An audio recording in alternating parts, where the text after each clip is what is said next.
Did you know only two animals ever spoke in the entire Bible? One was a serpent and the other was a donkey who saved her master's life. This is the incredible story of Balaam's talking donkey.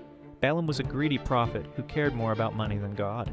When King Balak offered him riches to curse the Israelites, God clearly told Balaam not to go. But Balaam ignored God's warning and rode toward Moab anyway, dreaming of his payment. What Balaam didn't know was that an angel with a drawn sword was blocking the narrow mountain path, ready to kill him. Only his donkey could see the deadly threat.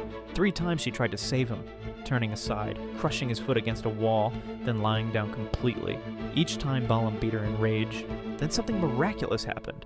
God opened the donkey's mouth and she spoke in perfect human language, asking why he was beating her for protecting him. Suddenly God opened Balaam's eyes and he saw that the death angel that his faithful donkey had been shielding him from all along. The greedy prophet had been spiritually rebuked by his own animal.